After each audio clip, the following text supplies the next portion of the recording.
Welcome back to Focus on Southeast. I'm Dan Woods, General Manager of KRCU Public Radio, and we're talking today with Southeast President Carlos Vargas.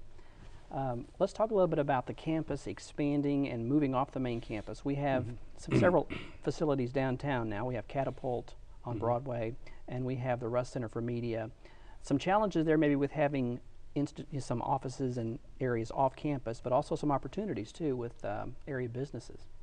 It is indeed true, yes. We actually have this 2 units, Catapult, the Ross Center for Media, and we have the Douglas C. Green Center for Innovation and Entrepreneurship. And we're developing those not as an effort to just expand into the downtown, but rather as a result of targeted initiatives where we see the benefit for doing that. And of course, we do that when the business community is interested in doing it. So we are, these are projects that we engage in that where everybody is supportive of, and we're not just taking over. What we're doing right now, of course, means that there's some challenges internally for the university to make sure that we take care of those facilities. That we care for them appropriately, that the proper security is there, that if there's any maintenance needs and so on, we take care of them. But it's something that we believe is really responding directly to the needs, is benefiting the students, and so we're very excited to do that. Let's talk a little bit about a recent award or honor the university received. The Military Times has listed Southeast among the best for vets in 2017.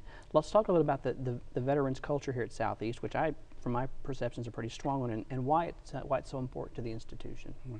Well, I think recognizing veterans for the service that they have performed is just something that is the right thing to do. And I am pleased upon arrival at Southeast that the university had already developed a very strong program to support veterans and the military, sort of the veterans and their families.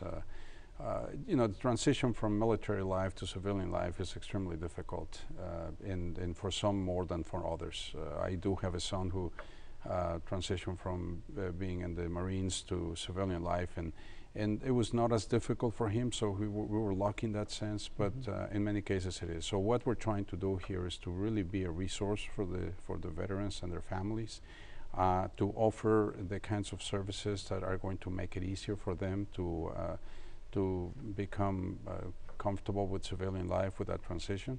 And so we have programs in place to be helpful to them. We offer in-state tuition for service members, veterans, and their dependents, for example. We defer tuition and enrollment-related fees until the end of the term. We offer credit hours for military service, for example. We offer the maximum that can be used. An ACT or an SAT is not required for admission for military and veteran students who are 21 years or older.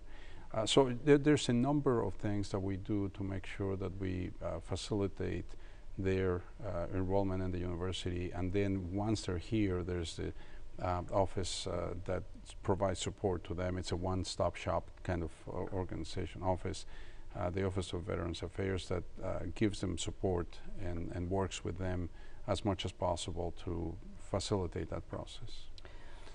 Let's talk about one more thing before we run out of time. Last time we were together, we talked about discussions about Southeast becoming a tobacco-free campus, and you've made a decision in that regard, right? Yes, we did. As a matter of fact, I'm in the process right now of preparing a resolution to be presented to the Board of Regents at the next meeting that they have I think it's going to be in February, I believe. To ask them to recommend to them that we become a tobacco-free campus. This is something that, as you know, and we talked about the last time, we went out to the community and we asked for input. We received input. I analyzed the input that we received. We received input from the students, from the staff, from the faculty. And at the end of the day, it became clear to me that the right thing to do was to really take that step We are one of the very few last campuses that remain that are still where tobacco is still allowed, and so I thought it was an important step to take, and so we're going to be doing it now. Well, Dr. Vargas, thanks for spending time with us today. Thank you very much, Dan. It's a pleasure being here.